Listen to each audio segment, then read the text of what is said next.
Alors, on va revenir à la discussion. J'attire juste votre attention sur Mylène Go, qui fait du live painting en même temps. Oui, parce qu'effectivement, il faut montrer l'art en action. Et donc, du coup, Mylène Go a gentiment proposé de nous montrer ce qu'elle sait faire en live.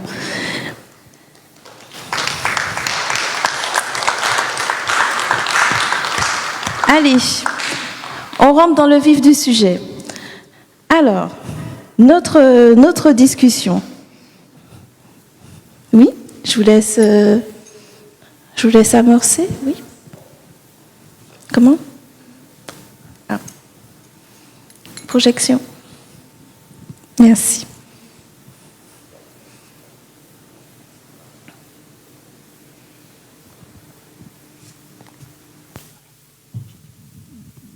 Bien. Alors, ce que je voulais vous présenter ce soir, c'est montrer les enjeux de l'histoire pour notre société martiniquaise. Enjeux culturels, enjeux pédagogiques, enjeux mémoriaux, enjeux touristiques. Alors, je vais développer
population Kalinago, apports blancs européens, déportés africains réduits en esclavage, engagés hindous et Congo, immigrants chinois, syro-libanais.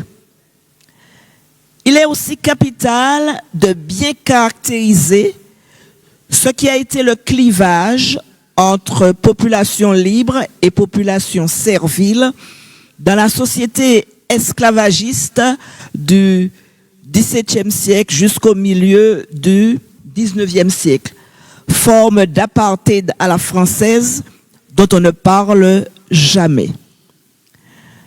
Il est aussi capital de naviguer dans les méandres des luttes pour sortir de l'esclavage, pas seulement la révolte anti-esclavagiste du 22 mai 1948, mais aussi toutes les révoltes qui ont précédé.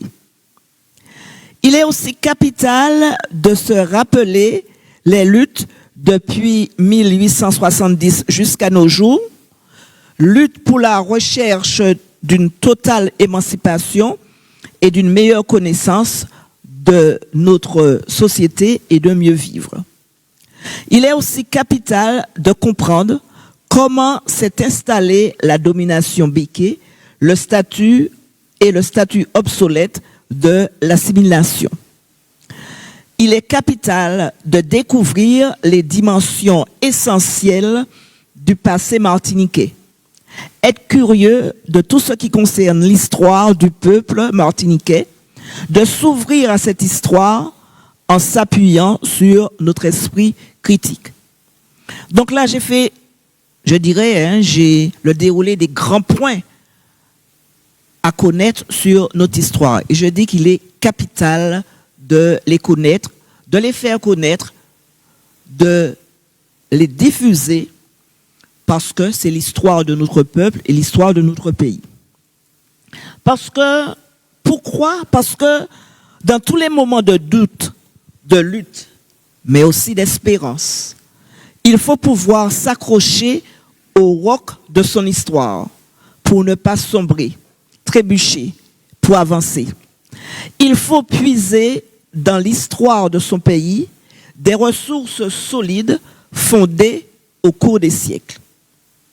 Et nous disons que c'est la connaissance de notre histoire qui nous donnera la substance pour une véritable évaluation de nos rapports avec la métropole coloniale à laquelle nous sommes inféodés depuis ces longs siècles de colonisation, de statuts imposés et d'aveuglement égalitaire.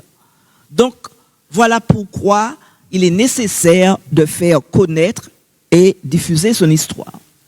Mon deuxième point sur la nécessité de la connaissance historique, de la connaissance de l'histoire de son pays, pour effacer les raturages et combler les pointillés de la mémoire. Une véritable connaissance des fondements et du déroulé de l'histoire martiniquaise doit permettre d'effacer les approximations, de lever les doutes. Il faut tous maîtriser cette histoire particulière, née sur une terre de génocide, d'esclavage et de colonisation. Histoire qui a du mal à s'imposer dans cette triangulaire Amérique, Europe, Afrique. L'histoire antillaise, martiniquaise, est en construction. Devant l'urgence du travail historique, certaines périodes, comme celle de l'esclavage, du monde des habitations par exemple, ont été mises en avant parce que prioritaires, car beaucoup de confusion, voire d'erreurs, étaient relayées. Alors, la recherche historique spécifique à la Martinique, relativement récente, est centrée sur des périodes et des priorités. Mais toutes les périodes et autres configurations font l'objet d'études, de travaux, de recherche et de publications, comme c'est le cas dans tous les centres de recherche d'études historiques. Nous avons longtemps pensé que le XXe siècle était oublié ou survolé, mais certaines publications récentes de recherche prouvent bien le contraire. Nous ne deviendrons pas les amnésiques de notre propre histoire, car c'est cette histoire qui nous a façonnés. Mon troisième point, pourquoi connaître l'histoire? Quel est le troisième enjeu? Pour que l'histoire martiniquaise, antillaise, cesse d'être à la marge, ne soit plus une histoire ultra-périphérique de l'histoire de la France. L'histoire antillaise et martiniquaise est trop souvent considérée au travers de catégories importées. Une histoire qui n'est considérée que comme annexée à l'histoire de France sans existence propre. L'originalité de la Martinique, petite île qui irradie culturellement et avec force, est d'une certaine façon un drame pour elle, car malgré sa réalité historique, sociale, humaine, elle n'entre dans aucun groupe de discours, de savoir réputé, de savoir scientifique, éprouvé, étiqueté, labellisé. Déjà, dès 1972, plusieurs anthropologues, dont l'anthropologue Jean Benoist, invitaient à des efforts plus systématiques de conceptualisation pour mieux comprendre en quoi la Martinique et la Guadeloupe font partie d'un système général, un système monde, comment elles en constituent une variante importante. Il faut rassembler les matériaux comparatifs pour mieux saisir comment elles se distinguent l'une de l'autre, mieux saisir leurs variations infinies, leurs ressemblances, leurs grands thèmes communs, pour les inclure dans le cadre de l'histoire générale des Amériques noires et du monde. Enfin, le quatrième point, pour que cette histoire soit mieux connue et appropriée, pour que cette histoire soit l'un des vecteurs essentiels du combat identitaire et accompagne la marche vers la souveraineté. Aujourd'hui, des espoirs nouveaux et une militance conquérante rejettent les vieilles lunes. De nouveaux espoirs se dessinent, refoulant les complexes et arborant avec fierté une histoire qui nous ressemble, parce que forgée par nos ancêtres et par nous. Après la conquête de la liberté marquée par l'abolition de l'esclavage, débute la quête de l'égalité qui va durer bien longtemps pour aboutir partiellement. La transformation statutaire de colonies en départements ne résout ni le problème de développement économique, ni le réajustement social. La période qui suivit cette loi fut particulièrement riche en manifestations, protestations, grèves, et cela encore aujourd'hui. Mais c'est à la lecture de l'histoire que de nouvelles aspirations se dessinent, mais quand même avec des ambiguïtés latentes et une double revendication paradoxale d'identité martiniquaise accolée à la nationalité française. Revendication largement relayée par toute une classe politique. Mais, heureusement, d'autres voix se font entendre, car en s'appuyant sur l'histoire de la revendication pour la souveraineté, elles se mettent en marche, cette nouvelle histoire, car il n'y a pas de petit peuple, de petit territoire, ni de petite histoire. Une meilleure connaissance de l'histoire se fera par une réflexion qui doit passer par son enseignement, pas seulement par une timide adaptation des programmes en Martinique et en Guadeloupe, mais par une véritable prise en compte imposée dans les programmes français de l'école élémentaire aux universités et grandes écoles. C'est cette connaissance de l'histoire de nos peuples qui permettra le rejet de l'étroitesse culturelle, du racisme, celui du rejet de la différence qui n'honore pas l'humanité et qui recommence à frapper. Il faut trouver de nouvelles stratégies. Les institutions culturelles, éducatives et autres doivent assumer la transmission de l'histoire. Il s'agit pour elles de faire revivre, de démontrer et de faire comprendre. Et là, l'histoire de la Martinique pourra s'imposer à tous. Et pour terminer mon propos, je m'appuierai sur une citation d'Edgar Morin qui dit « Le grand remplacement ». Certains ne veulent pas entendre parler du mot génocide. Le grand remplacement, écrit-il, est celui des idées humanistes, émancipatrices, par des idées suprématistes et xénophobes. C'est la transmission de l'histoire qui permettra d'éviter ce grand remplacement. Ce grand remplacement n'est pas que physique, il ne s'agit pas de remplacer un noir par un blanc, mais il s'agit de veiller à ce que notre culture, notre tradition, notre façon d'être ne disparaissent pas.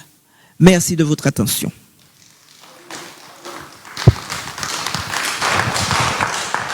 Oui, merci beaucoup Roland. Connaître notre histoire, imaginer de nouvelles stratégies, eh bien, l'histoire est importante. Mais nous sommes certains que Juliette Speralda nous apportera un éclairage sur notre société et le chemin, où se trouve le chemin. Merci Juliette. Tiens. Ah, tiens, un micro. J'ai besoin de... Ah,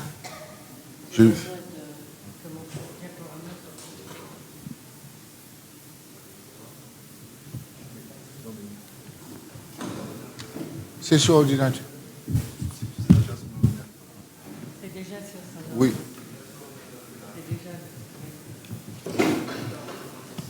Technique, hein? Ce n'est qu'un problème technique. Appuie dessus. Voilà, en attendant que la logistique s'installe, vous savez que quand on est sociologue, on ne l'est pas dans l'absolu, on l'est dans un domaine. Et quand on est qualifié, on l'est dans une section 19 qui regroupe la sociologie et la démographie. Donc, moi, j'ai choisi de vous parler de notre histoire.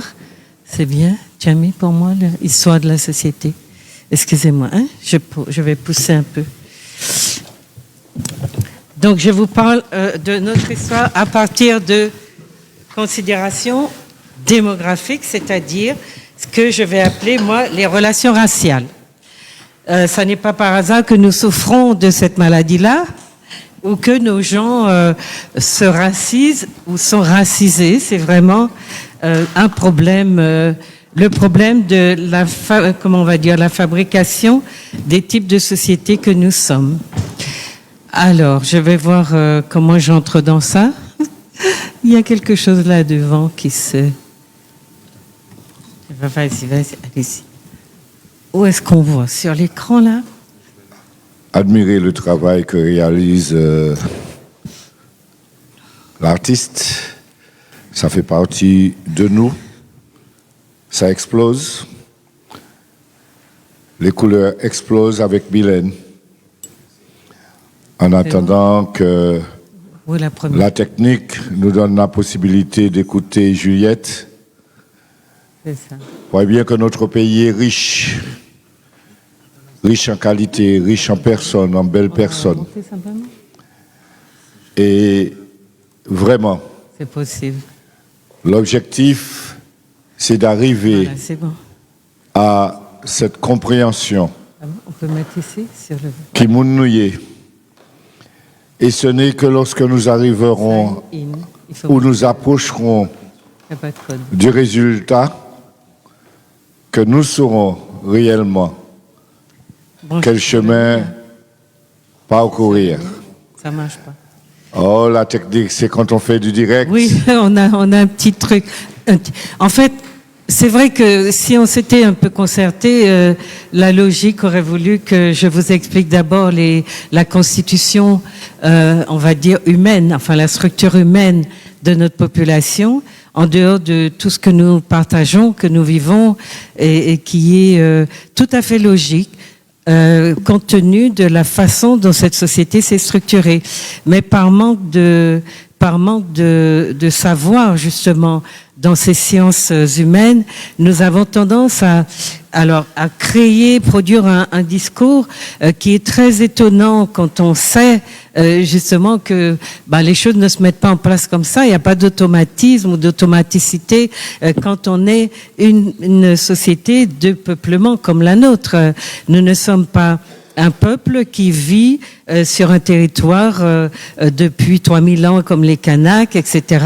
Il y avait des gens avant nous, et il y en aura probablement après nous, vu la façon dont les choses se déroulent. Donc c'est très important qu'on comprenne un peu notre trajectoire de ce point de vue-là. Maintenant, j'ai choisi de vous présenter un diaporama qui s'intitule « Historique des groupes humains qui forment les Martiniquais d'aujourd'hui ». J'ai dit les groupes humains au pluriel pour que nous comprenions bien que, effectivement, quand on parle d'une société plurielle ou plurale, on n'est pas dans quelque chose de fabriqué et de bien ajusté, de bien fabriqué, de bien ajusté. On est véritablement dans une société totalement artificielle, puisqu'on parle de société de peuplement. On n'est pas dans une société historique. Si, on est dans une société historique, mais pas dans une société, on va dire, avec une histoire en continu et un peuple qui a su garder son territoire. Au contraire, ceux qui étaient là ont été exterminés, même si il y a des survivants et qui, de plus en plus, parce que nous sommes en train de faire renaître aussi ce groupe humain. Il y a des enjeux dans cette révision de l'histoire que nous ne prenons pas en compte suffisamment, à mon avis, parce que la question des réparations est très concernée par cette manière que nous avons de faire revivre les Amérindiens. On ne dit pas qu'ils ont tous disparu vraiment de la planète, mais enfin, quel impact ils ont eu sur le déroulement de notre histoire, je ne sais pas. Mais non, voilà, ce sont des choses dont on peut débattre, puisque beaucoup de personnes se revendiquent d'une descendance ou d'une ascendance caraïbe. Bon. Donc, en attendant qu'on trouve, j'avais ouvert mon ordinateur par précaution. Dans un premier temps, je vous présente donc ce que j'appelle des éléments d'histoire, historique de la mise en contact des groupes ethniques, colonisation et peuplement nouveau. Le peuplement originel, donc de notre j'entends dire que c'est une île, que c'est un pays, que c'est une partie de la France. Enfin, même là, on doit s'interroger parce qu'il n'y a pas d'équilibre et de stabilité non plus psychologique si on a vraiment du mal à se définir et si chacun de nous utilise un terme, un concept différent pour définir son environnement, ne serait-ce que géographique. Donc voilà, la genèse de la société martiniquaise. C'est d'abord, ça passe par l'extermination, entre guillemets, des indigènes amérindiens et les colons, donc, qui vont s'approprier ce territoire, vont l'occuper et ils ne se contenteront pas de l'occuper parce qu'ils ont un projet économique, donc ils viennent avec un projet et c'est ce projet qui prendra beaucoup de place dans nos vies, c'est-à-dire que nous passerons par le statut de meuble, après colonisé, départementalisé, régionalisé, sétéméisé, etc. Et on n'a probablement pas terminé avec la déclinaison des identités, puisque nous parlons d'identité, c'est important. Donc voilà. Les colons vont prendre la place. Alors, quand je dis extermination, vous savez que tous les phénomènes qu'on a désignés de cette manière-là ne signifient pas que le peuple a été éradiqué, qu'il n'y en a plus eu un seul survivant. On a vu ça avec les Juifs, on l'a vu en Australie, voilà, il y a toujours des résidus, mais ces résidus ne font plus peuple ni ne constituent pas un groupe en mesure de s'imposer ou de s'opposer même au groupe prédateur qui prend sa place. Alors, le peuplement, après l'élimination des Caraïbes ou des Amérindiens ou des natifs, comme on les appelle, ou des Kalinago, un peuplement de substitution est organisé. La société esclavagiste, c'est elle qui va prendre la place de cette société originaire. Noirs et blancs vont constituer le noyau central de ce nouveau peuplement. On étudie donc projet économique, comme je vous l'ai signalé, introduit par les blancs. les colons français, donc autour d'une culture que vous connaissez, qui a laissé bien des stigmates dans nos populations, et donc la culture de la canne en 1639 en Martinique. Autorisation en 1642 par Louis XIII de déporter dans les colonies françaises des Africains. C'est le début de la traite négrière, de la TNT, comme je l'ai appelé, TNT, qui est un sigle très célèbre, mais c'est un petit peu cette déflagration aussi que ça produit dans notre peuple, dans nos populations, donc déportés d'Afrique vers les colonies, avec l'autorisation, comme vous le voyez, très officielle de la plus haute autorité de la France, et puis on aura le support de l'Église, les religieux et tous les piliers, si vous voulez, du système français qui vont se coordonner pour justement que cette société esclavagiste se mette en place. Et puis dans un troisième temps, on aura une société post-esclavagiste et effectivement qui va voir l'arrivée de ce qu'on va appeler avec l'époque des immigrations ou des immigrants, donc un apport indien, un apport africain, un apport chinois, mais il y en a d'autres. Il y aura d'autres essais après l'abolition de l'esclavage. On va essayer donc des Européens, des Cochins chinois, des Africains américains, etc. Mais ce sont des épisodes sur lesquels on passe assez vite et on n'a pas assez de repères historiques. Mais dans un de mes ouvrages, je donne toutes les précisions qu'il faut, qui s'appelle l'immigration indienne. La question de l'immigration indienne dans son environnement socio-économique martiniquais. Donc l'influence démographique africaine est déterminante dans la culture antillaise. Donc la question de la méconnaissance de justement des effectifs de population qui ont été déportés ou bien après importés, c'est cela qui nous fait parler de manière très générale, de survoler justement l'impact de la population africaine sur notre vie. Donc les gens pensent qu'on fait du noirisme parce qu'on parle de l'Afrique, ou bien on exagère l'importance de l'Afrique parce qu'on serait devenu autre chose, sorti de la cale du bateau, on serait devenu, comme le dit notre cher glissant, on serait passé à autre chose. Et tout à ce matin, j'ai entendu Monsieur Malsa dire que nos corps étaient profondément imprégné justement par ses origines, ce qui est vrai, très, très anthropologiquement parlant. Un individu, quel qu'il soit, d'où qu'il sorte, ne disparaît pas en tant que tel, en tant qu'entité culturelle, civilisationnelle, parce qu'on l'a déporté d'un lieu à un autre. C'est vraiment l'ignorance de ce que c'est que l'anthropologie qui nous fait parler comme nous parlons. Et nous parlons beaucoup, très superficiellement, et j'allais presque dire très mal, de justement l'influence des origines sur nos comportements. Alors, c'est dans le cadre de l'institution de l'esclavage et de l'économie coloniale de plantation que Noirs et Blancs sont mis en relation, enfin, c'est un euphémisme, sont mis en relation dans un rapport de dominant à dominé. Donc, il y a quelques camemberts là qui vous montrent un peu les rapports de population. Donc, vous avez Noirs et Blancs pendant l'esclavage en 1788. Vous voyez, un blanc pour 7 noirs. Donc la partie marron ou brune représente donc la population africaine et la partie verte représente donc les colons français. L'institutionnalisation du racisme comme mode de relation entre blancs et noirs, ça va être ça à partir du racisme qu'on va appeler structurel, puisqu'il nous vient de l'État lui-même. Il est organisé au niveau de la séparation des races, de la transformation de je ne sais quoi, comment l'expliquer, de nos ancêtres ou des Africains en meubles, etc. Donc on a institutionnalisé des races qui ont, enfin, une race suprémaciste qui est dotée de toutes les qualités et une composante qui est meuble, donc qui n'a pas d'humanité.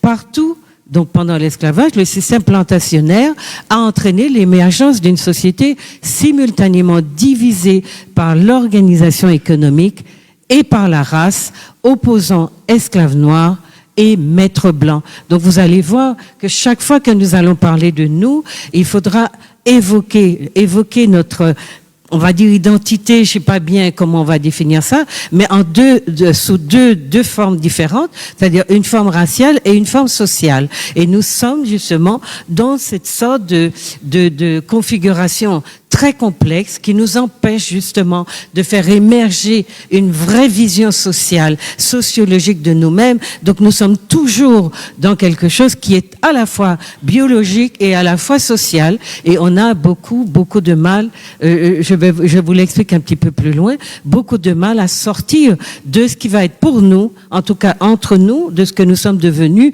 du colorisme et non pas du racisme, parce que là encore, nous faisons beaucoup de confusion dans l'emploi de ces deux termes. Racisme et colorisme ne signifient pas du tout la même chose et n'ont pas les mêmes enjeux et ne sont pas utilisés, pratiqués par les mêmes groupes humains.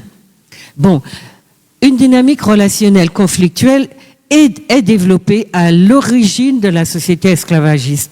La société coloniale est artificielle. Elle n'a pas changé. Distinction, donc on distingue entre trois classes socio-raciales. Les rancunes de toutes sortes sont capitalisées, c'est-à-dire qu'elles sont là, elles ne sont pas résolues. Et à la veille de 48, on a donc des groupes qui vivent ensemble. On est censé sortir du système esclavagiste, mais des groupes qui vivent ensemble dont les intérêts divergent. Nos intérêts n'ont jamais convergé.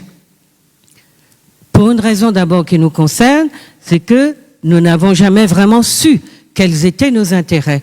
Parce que ne croyez pas que ça vous tombe du ciel. C'est une organisation sociale, un pouvoir social, une structure mise en place qui fait émerger ce sens de ses intérêts. Quand on dit les blancs sont solidaires, les noirs ne le sont pas, on est dans des espèces de constats sidérants. Parce que non, on ne naît pas. Moi, je vais vous dire, pour avoir fait des enquêtes, les blancs ne sont pas plus solidaires que nous. C'est juste qu'ils ont le sens de leurs intérêts et que la société est organisée pour que eux restent justement ceux qui bénéficient du système. Donc chez les blancs, grands blancs, petits blancs et hauts fonctionnaires se heurtent et ne s'entendent que contre les autres.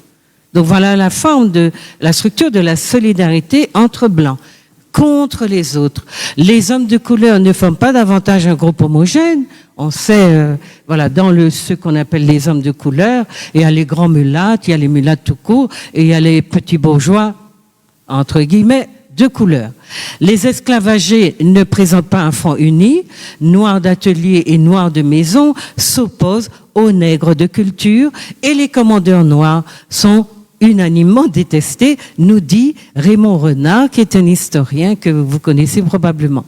Alors, la dynamique relationnelle conflictuelle dont je parle, elle est basée où elle se structure autour de rivalités constantes entre races et classes. Les modalités de l'économie esclavagiste déterminent la formation et la reproduction de classes et fractions de classes sociales à travers des rapports conflictuels. Toujours, le terme conflictuel est très présent et il faut le garder présent à l'esprit. Notre société n'est pas conflictualiste par hasard. Elle est née de conflits. Elle n'a jamais traité ces conflits. Elle ne les a jamais résolus. Et le fait que ceux qui ont construit, qui sont venus avec ce projet économique dans cet environnement-là, n'ont pas lâché du lest à ceux qui voudraient eux aussi bénéficier du système.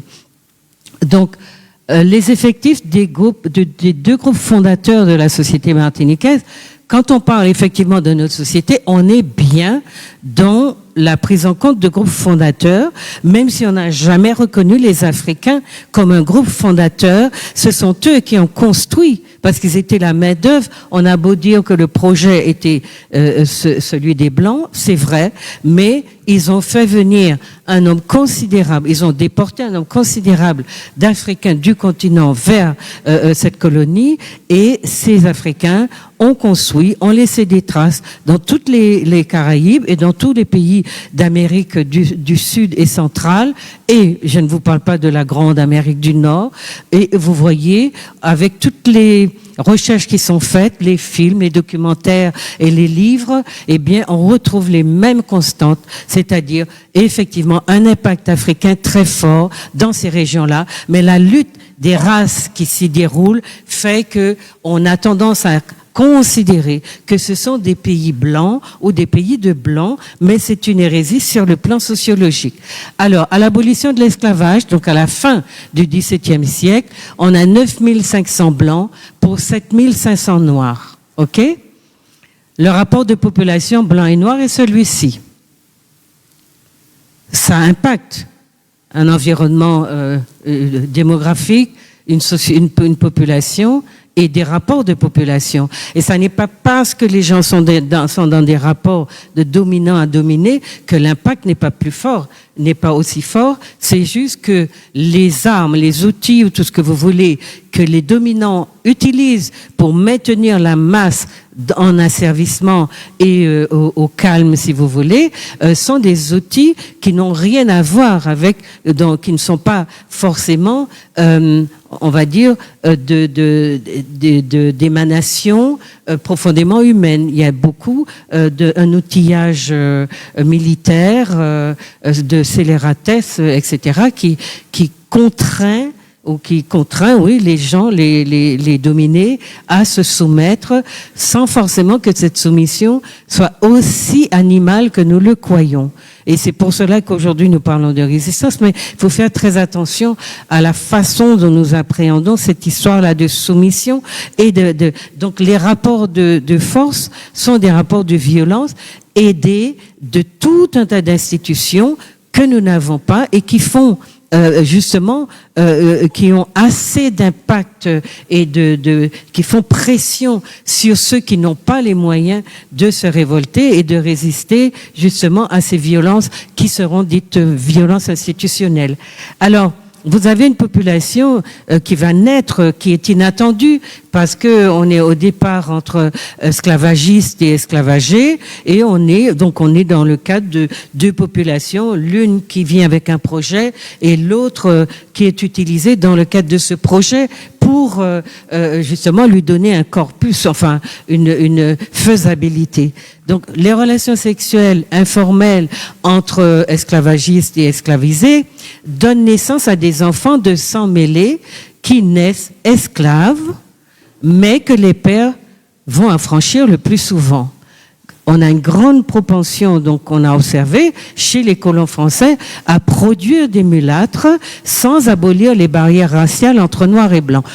On les appelle ou on les appellerait un peu machines à métisser, sauf qu'il était question de donner libre cours à une sexualité qui n'était pas, on va dire, sous contrôle et qui a donné ce qu'on a donné. Et justement, les noms de ces personnes qui naissent de ces rapports sexuels informels nous disent justement, nous traduisent la vision que ces gens-là avaient des populations avec qui, donc on a parlé un peu de zoophilie, puisque les Noirs étaient considérés comme des meubles, ensuite comme des animaux. Donc, vu la fréquence des mulâtres, vous allez voir, en très peu de temps, un groupe de 29%, pratiquement 30% de la population sera un groupe appelé homme de couleur ou mulâtre. Et vous avez donc dans la population de juste avant l'abolition, en 1847, vous avez 63% de noirs, 8% de blancs et 29% de mulâtres. Vous voyez donc la population de mulâtres qui s'agrandit, eh bien, elle étrécit la population africaine d'origine. Ça veut dire que le métissage a un impact effectivement sur la présence africaine en tant que telle. Dans un deuxième temps, après l'abolition de l'esclavage, jusqu'aux années 1860, vous avez donc ce qu'on appelle la période post-abolitionniste, vous avez donc une immigration qui est organisée par les colons parce que, à leur avis, les Africains sont interdits de traite. C'est l'Angleterre qui domine, qui dirige et qui dit pas question de continuer la traite négrière transatlantique. Il faut, à la limite, l'immigration est ouverte.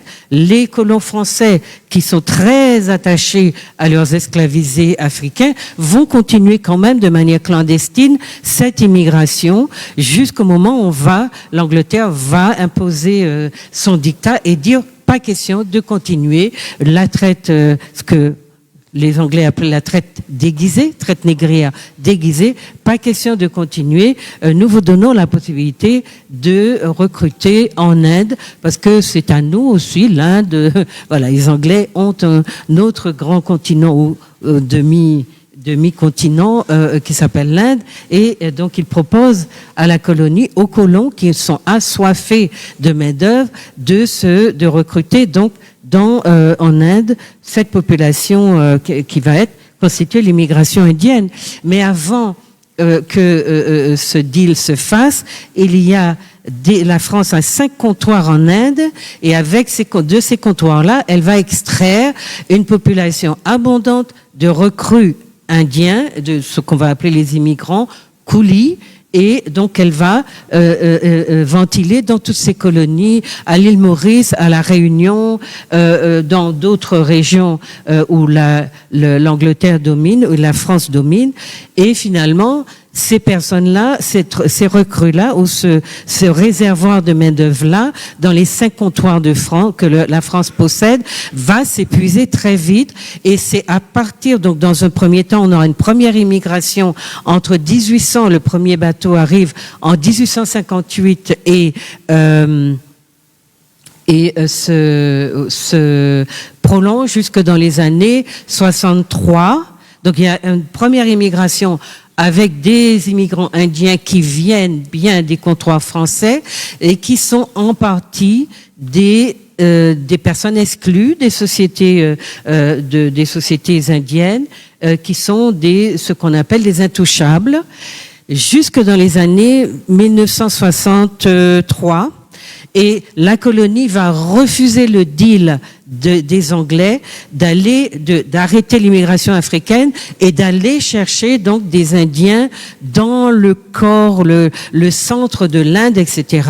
Mais au bout d'un moment, comme ils ont besoin de main-d'œuvre et qu'il n'y a pas de solution apparente, ils ne veulent pas, parce qu'il faut que vous sachiez que cette immigration est négociée sur la tête des Africains. Il n'est pas question, après l'abolition, de leur permettre d'entrer dans le salariat et d'avoir droit aux avantages, couvre pour eux cette forme de libération. Non, les colons refusent et ils vont chercher une immigration qui va leur servir d'outils, d'armes, contre les Africains, et vous comprenez donc en partie les conflits qu'il y a entre ceux que les Martiniquais appellent les coulis et les personnes afrodescendantes. C'est un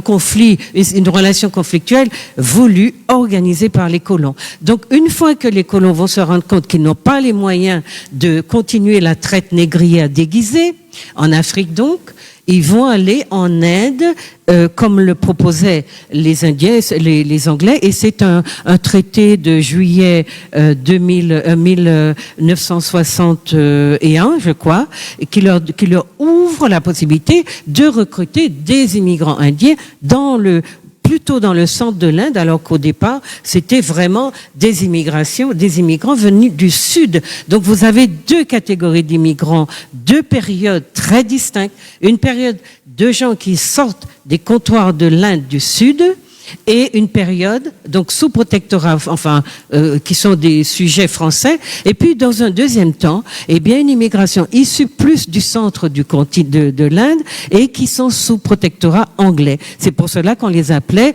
les anglophones, les personnes protégées par l'Angleterre. Sur cette base-là, vous avez même au sein de la population indienne, dite coulis, vous avez même beaucoup de divisions, parce qu'en termes de religion, de divinité, de couleur de peau, vous savez que les intouchables sont les plus noirs, les plus rejetés, et que sur le plan racial, entre guillemets, l'Inde ne nous apprend rien dans sa façon d'exercer aussi sa suprématie de peau claire, etc.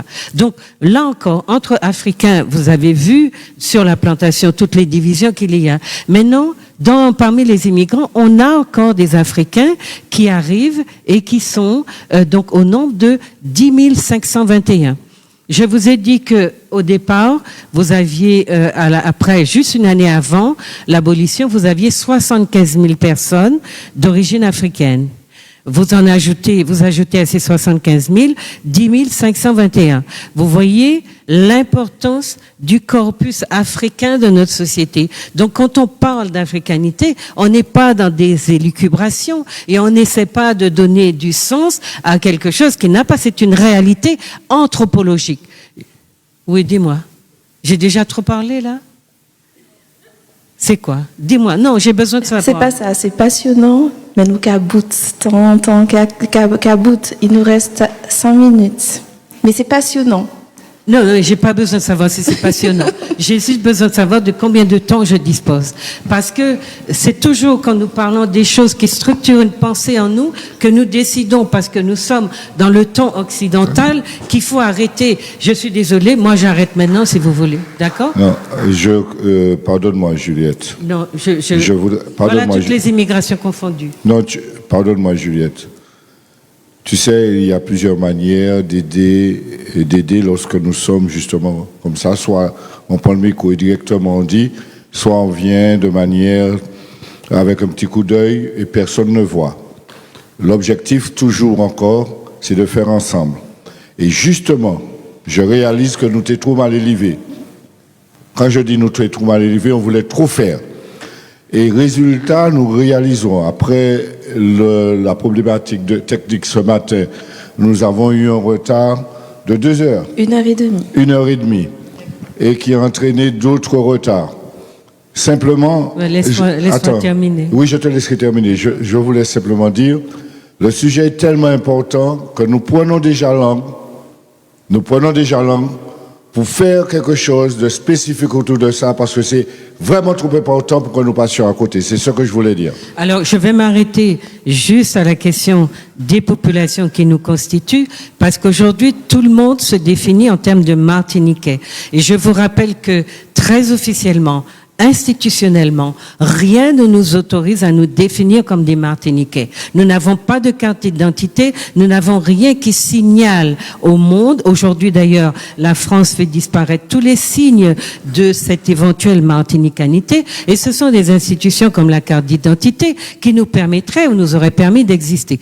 Donc, regardez toutes les immigrations confondues entre 1848 et 1900. Il y a des Européens, il y a des Asiatiques, il y a d'autres Africains, et il y a 25 000, un peu plus de 25 000 Indiens, ce qui permet de dire qu'il y a 2 groupes fondateurs très importants qui ont 2 siècles de différence, avec l'arrivée d'un 3e groupe fondateur qui est celui des Indiens. Ce sont d'abord les Africains en tant que groupe qui forment au moins 85% de la population, et donc qui marque le paysage profondément, même si les discriminations, le racisme ambiant, le rejet et la négation de cet apport extraordinaire va faire que les gens auront honte d'affirmer leur africanité et vont se découvrir des gouttes de sang blanc, je ne sais où, ou d'autres sangs pour amérindiens, pour dire qu'ils ne sont pas africains. Malheureusement, comme l'a dit quelqu'un, oui, c'est africain. Que vous le vouliez ou non, une population démographiquement aussi marquée donne la couleur de la population. Je ne dis pas physique, mais la couleur culturelle, et c'est cela que nous sentons. Donc voilà, je vais terminer pour ça. Vous dire que après ces immigrations qui constituent le corpus, si vous voulez, de ce qu'on va appeler la martinicanité, entre guillemets, puisque pas ni martiniquais officiellement, nous avons une immigration européenne, donc de 1200, français, allemands, etc. Une immigration madérienne que vous avez retrouvée sur la plantation de Sainte-Marie, avec un tas de noms comme Espartero, peut-être Smeralda, des noms comme ça, qui ressemblent à des noms espagnols, qui sont en réalité des Madériens, donc venus du Portugal, qui dépendaient du Portugal, et qui ont laissé dans le paysage ce type de patronymie. Vous avez une immigration africaine, je vous l'ai dit, de presque 11 000 personnes, d'accord. Vous avez après, donc, les Indiens, 25 000 et quelques. Et puis une arrivée quasi contemporaine au début du XXe siècle, les Syro-Libanais et les Chinois, des pieds noirs et français qui étaient peu nombreux dans ces années-là, dans les années 60-70, des Afro-Caribéens de Sainte-Lucie, la Dominique des années 70-80, des Dominicains 80-90 et des originaires des DOM comme de la Réunion, de la Polynésie à la fin des années 90-2000. D'accord ? Donc voilà, la société martiniquaise, passé africain des cultures antillaises, c'est une société historique. Ses origines géographiques et culturelles, bon, de par sa main-d'œuvre, a servi dans les plantations, les habitations, ont un rôle important dans la culture de cette société. L'une des caractéristiques humaines de cette société, des sociétés antillaises, a été et reste l'importance de la population d'origine africaine qu'elle comporte et donc du passé africain de cette culture encore peu ethnographiée, absence de musée, absence d'enseignement véritablement structuré et général de l'histoire du continent. Et c'est Jean Benoît que Madame Bosphore a cité, qui le dit. Donc voilà, j'ai 41 diapos, je vous en ai présenté peut-être une quinzaine. C'est très important qu'on comprenne l'artificialité de notre société, le fait que tant de différences agglomérées comme ça, sans se connaître, sans parler la même langue, sans être dans des rapports fraternels, parce qu'on a joué les groupes les uns contre les autres, les couleurs, les cultures les unes contre les autres. Faites bien attention à tout ça. Donc quand nous parlons de nous, n'allons pas imaginer une société illusoirement homogène qui s'aime et qui se fait des mamours. Nous sommes dans une forme de conflictualité sous-jacente, implicite, que nous n'interrogeons pas au nom du fait que pour la paix sociale, nous devons éviter les conflits. Mais les conflits sont là et personne, sans les traiter, ne pourra faire que nous les dépassions. Merci pour votre écoute. Merci, Ancha et Juliette.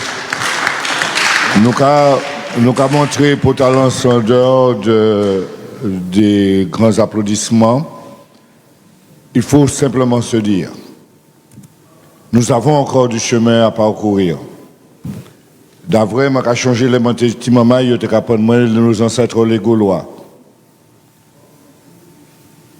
Et ça, faut nous savoir, c'est, comme j'aime bien le dire, nous avons été biberonnés par eux. Et petit à petit, ce n'est pas d'un seul coup. Si nous ne pas manger le matin, nous ne pas manger le midi, nous ne pas manger au soir, le lendemain matin, nous ne pas manger tout manger en seul coup. Ce n'est pas possible. Et merci beaucoup, Juliette. Et si nous freinons, d'avoir nous des amis qui viennent, par exemple, qui sont partis tout à l'heure, ils viennent bon matin, qui ont viré parti, d'autres qui ont bien, pour talent sani que nous croiser. Et vous verrez tout à l'heure, dans l'autre panel, nous avons parlé de la négatitude à la marticanité. En tout cas, c'est d'une richesse. Et je vous l'ai dit tout à l'heure, nous t'es trop mal élevés. Nous t'es trop mal élevés et nous caillons chez nous. Excusez-moi, Jean-Louis, écoute, on va faire un coup de pied coco, on va arrêter là, on va y parler. Et tout à... Attends. Moi, je connais tout l'auditoire, on va arriver à 20. Et non, je le punis. J'ose le punir, je vais expliquer pourquoi. En attendant, nous arrivons à Sousa, je vous le dis simplement, en parlant dès à présent avec Juliette, et nous ne pouvons pas courir serré, nous ne pouvons pas courir serré, nous avons fait un bagage spécial, en l'air, nous avons fait un mini lacou, à ça, parce que c'est base tout le bagage, connaître comme nous, qui nous y est. Donc, il y a de la frustration, que ce soit par du public, de la frustration, que ce soit de la part de Juliette, c'est normal. Eh bien aussi, il faut que nous apprenions à vivre avec frustration. Là, il était qu'à parler de violence, il faut nous apprendre à vivre avec la frustration.